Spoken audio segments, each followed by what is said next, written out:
Tough words from Prime Minister David Cameron on Wednesday are reported, along with the actions resulting from them, to have had an effect in subduing the rioting in London. This is a city and a country, really, Jessica, that although it's seeing more calm than it has, and particularly London, normality still has yet to return. So we're going to see the same levels of police numbers out on the streets as the British capital tonight as we did last night, and nothing short of that, really, it seems, would have ensured the peace. It was quite extraordinary. The city was calling with policemen and women. They were on every street corner. The city was crisscrossed all evening by sirens and police cars, and helicopters whirred overhead. And this very visible police presence that you heard David Cameron refer to a moment ago is going to be kept very visible, since it seems to have made the difference and tipped the balance, at least insofar as the capital is concerned. As for the rest, of course, the great difficulty for the police is making sure that the right bits on the next bout of violence hits. And so far, the young people involved, the criminals, as the government calls them, have stayed one step ahead of the police. Very difficult to stay on top of this rapidly evolving situation. But clearly, this idea of very visible police on the street, and this new strategy that David Cameron announced today, where they will use water cannons, where they will use any means necessary to keep the peace, should make a big difference over the coming days to England's ability to restore order to its streets. Following a further expansion in the area affected by rebelliousness on Tuesday night, Montserratians were finding it difficult to come to terms with the fact that rioters and looters had been able to continue for such a long time with their rampage of destruction in England's major cities. By late Tuesday, 4 days of rioting had claimed one life and left many nursing physical injuries. The number nursing emotional and financial wounds was much greater, running no doubt into the millions. The effect, meanwhile, on Britain's reputation remains inestimable. Last 3/4 of an hour, kids have been in and out of this store taking whatever they want, really. Some of the stuff they haven't even been able to take. There's a flat screen television here, you can see line broken on the floor, a video recorder there, coat hangers all over the place. No one seems to have foreseen the onset of the widespread lawlessness. That's why awe was the only way to describe the reaction in Montserrat and their dismay at the realization that loved ones in England had actually sought refuge in a place where they could be so quickly trapped by anarchy. At the same time, there was no way to be certain that Montserratians had not taken part in the carnage. But at home, the sincere wish of the population was that they had not. Fears revolved around jobs, housing, expenses, the cost of living, and education. The flow of remittances was also a concern, but above all, it was concern for security and personal safety that people in Montserrat felt for their loved ones in England. A policing operation is being mounted across England following a third night of rioting and looting. A 26-year-old man has become the first fatality of the disturbances.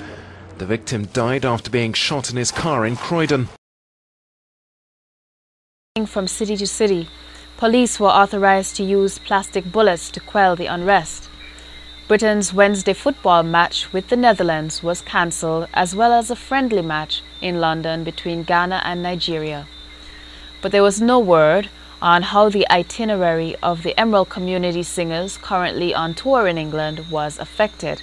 Police, meanwhile, are arresting people as fast as they can, while every kind of specialist, from journalists to psychiatrists, tries to decipher exactly what may have gone wrong.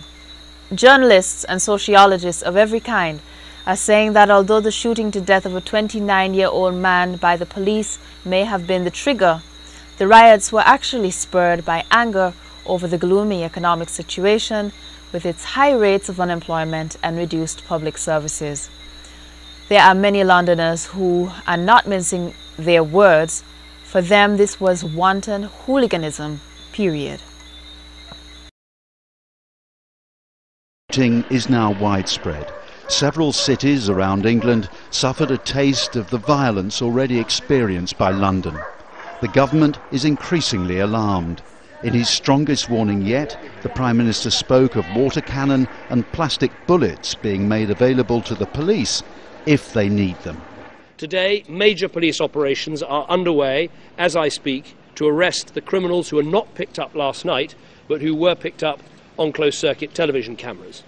Picture by picture, these criminals are being identified and arrested, and we will not let any phony concerns about human rights get in the way of the publication of these pictures and the arrest of these individuals. In England's second city, Birmingham, the clean-up operation is now underway, and London did have a quieter night, but the government still faces huge challenges. The reason behind David Cameron's increasingly strong message is because when Parliament meets here on Thursday, his premiership could become destabilised over this issue, not least because the government is about to make cuts to the hard-pressed police.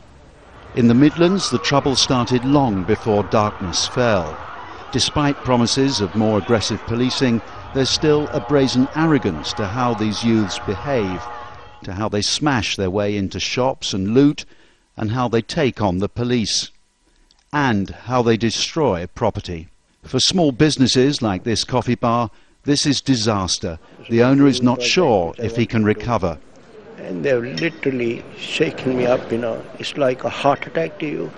This is not at all tolerable in the society now. This is, who's going to compensate me? Insurance? I don't know what's going to happen next. The trouble in the northern city of Manchester started in the late afternoon. Some of the attacks were brazen. With a crowd watching on, this hooded man took his time to set fire to clothes in the store window, and it quickly spread. The police eventually appeared, but by then the fire had taken hold. After looting in nearby Salford, police tried to clear the streets. They were confronted by gangs of young people, some as young as 11, who pelted them with rocks and bricks. The Prime Minister insists that the fight back has begun, but it could be a protracted battle to regain full control.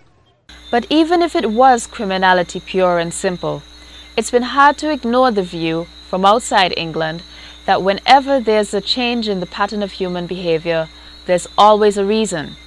People are therefore questioning what's driving the hooliganism, if that's really what it is. Why is England being overrun by undisciplined youth, by rebels without a cause? What's all...